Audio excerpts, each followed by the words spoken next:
ঝটফট আনারগুলো আজ যাই একত্রে কয়েকখান ভিডিও আনারগুলো দেখামো। আসসালামু আলাইকুম আরাফুরা ভাইয়ারা, আনারা ব্যাকে কীরকম আছেন?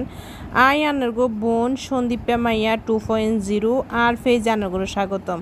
তো অনকা আজ যে আয় প্রথমে লাচ্ছা সেমাই তৈরি করবো। তো হিনাল্লা বলি গুঁড়া দুধ, তারপরে দিয়ে রে চিনি লবণ এগিন দিয়ে রে তো ফানি দিয়ে একসাথে মিক্স করে হিনের মধ্যে দিছি তেজপাতা দিয়ে দিলে সুন্দর একখান গ্রান বাইরে। তখন এখানে ভালো করে মিশাইরে তো আগে ভাগে আই লাচ্চা সামাই কিনে উগ্গা ফেলার মধ্যে লেসি অনকা সুন্দর করে দুধের শিরে কিনে দিয়ে দুমুস দুধের শিরে তো রেডি হয়ে গেছে গো।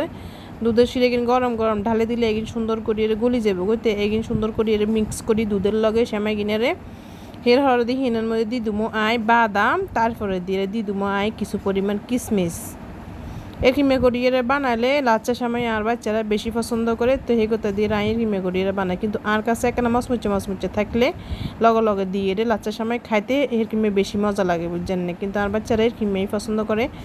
যেহেতু আর বাচ্চারা এর কিমে পছন্দ করে, বাচ্চাকে ফ্রাই রুটি আগে আর কাছে তো সেই কথা দিয়ে কিমে করে রেডি করে দিলাম। তখন কাজ যে রান্ধুমাই বাটা মাছ, তো বাটা মাছ কিনে সুন্দর করি আই লবণ মরিচ হলুদ বেগিন দিয়ে আই মাখিলাম। আর যে রান্না খান আর একটা ভিন্ন স্টাইল, মানে আয় আরাম্মার স্টাইলে রান্না করবো। আর যে আরাম্মের কিমে করে রান্ধে তো আয়কা চুলার মধ্যে বোম্বাই মরিচ তারপরে পেঁয়াজ রসুন দিয়ে এগিনের সুন্দর করে গলাইয়ের এই গলুক আর দিক দিয়ে মাছগিনের এখানে ভালো করে মাখিয়ে ম্যারিনেট করে লই।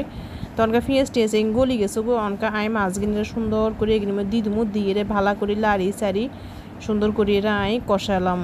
একঘেয়েমি রান্ধন আর কাছে ভালো লাগে না, মাঝে মধ্যে রান্ধনের সিস্টেম একখানা চেঞ্জ করি বুঝছেন না, তার কাছে বেশি ভালো লাগে। আর আমার রান্না তো মানে আঙ্গুর কাছে অমৃত। আর আমার রান্না করবো যে বেশি মজাও, এক তো মাটি চুলা, দ্বিতীয়ত বেগিন তাজা, তৃতীয়ত আর আমার রান্ধনের স্টাইল হচ্ছে অন্যরকম। আমার রান্না খুবই বেশি মজা।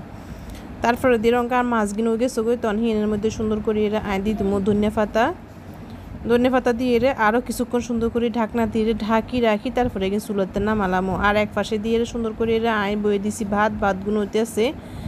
তারপরে দিয়ে আয় আবার কিন্তু কিছু বাটা মাছ কিছু ভাজিও করবো বুঝছেন না, কারণ খাইতে গেলে আর হলো আল্লাহ বলি যদি ভাজা বড়া কিছু না থাকে আর বাচ্চারা ভাত খাইতেছে না। তো হেতু আল্লাহ বলি ভাজি একখান লাগে।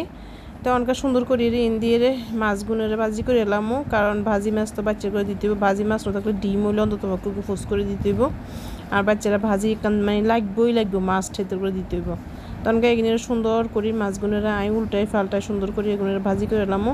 তারপরে দিয়ে ইন্দি ফাবদা মাছ রান্না করছি। ফাবদা মাছ হয়ে গেছে গো। তখনকা ফাবদা মাছের সুন্দর করে এনে মধ্যে ধনে পাতা দিয়ে দিছি। তো ধনে পাতা দিয়ে আরো 2 মিনিট এগিনে সুন্দর করে ঢাকনা দিয়ে ঢাকিয়ে রাখানা কষামো। তো এগিনে হচ্ছে আর যে দুটেলা রান্ধন বাড়ানো আসছিল, তো আনার লগে আয়ঙ্কা শেয়ার করলাম। যেহেতু আমি বড় ভিডিও সুন্দর হরে দিয়ে এই জন্য সুন্দর হরে ভিডিও দিলাম।